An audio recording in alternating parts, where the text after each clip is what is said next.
Good afternoon and Merry Christmas Eve. For those of you who I have not had the pleasure to meet, I am Dr. Early, or as some of the kids like to call me, Dr. E, and I am the principal at Gulf Shores Elementary School. I am going to take a few minutes this afternoon to read The Night Before Christmas to all of you.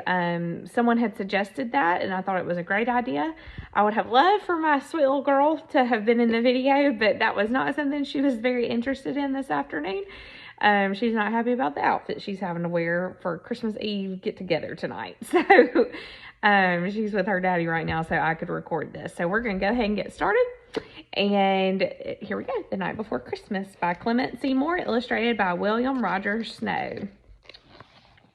'Twas the night before Christmas when all through the house not a creature was stirring, not even a mouse. The stockings were hung by the chimney with care, in hopes that St. Nicholas soon would be there. The children were nestled all snug in their beds, while visions of sugar plums danced in their heads. And Mama in her kerchief and I in my cap had just settled our brains for a long winter's nap. When out on the lawn there arose such a clatter, I sprang from that bed to see what was the matter. Away to the window I flew like a flash, tore open the shutters and threw up the sash. The moon on the breast of the new-fallen snow gave a lustre of midday to objects below, when what to my wondering eyes should appear but a miniature sleigh and 8 tiny reindeer. With a little old driver so lively and quick, I knew in a moment it must be St. Nick. More rapid than eagles his coursers they came, and he whistled and shouted and called them by name. Now Dasher, now Dancer, now Prancer and Vixen, on Comet, on Cupid, on Donner and Blitzen. To the top of the porch, to the top of the wall, now dash away all.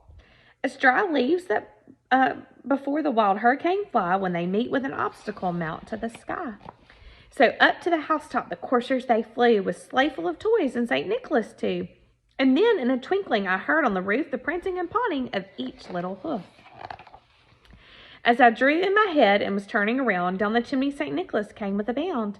He was dressed in all fur from his head to his foot, and his clothes were all tarnished with ashes and soot. A bundle of toys he had flung on his back, and he looked like a peddler just opening his pack.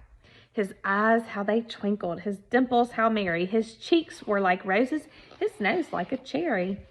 His droll little mouth was drawn up like a bow, and the beard on his chin was as white as the snow. The stump of a pipe he held tight in his teeth, and the smoke it encircled his head like a wreath. He had a broad face and a little round belly that shook when he laughed like a bowl full of jelly. He was chubby and plump, a right jolly old elf, and I laughed when I saw him in spite of myself. A wink of his eye and a twist of his head soon gave me to know I had nothing to dread. He spoke not a word, but went straight to his work and filled all the stockings, then turned with a jerk. And laying his finger aside of his nose and giving a nod, up the chimney he rose. He sprang to his sleigh, to his team gave a whistle, and away they all flew like the down of a thistle.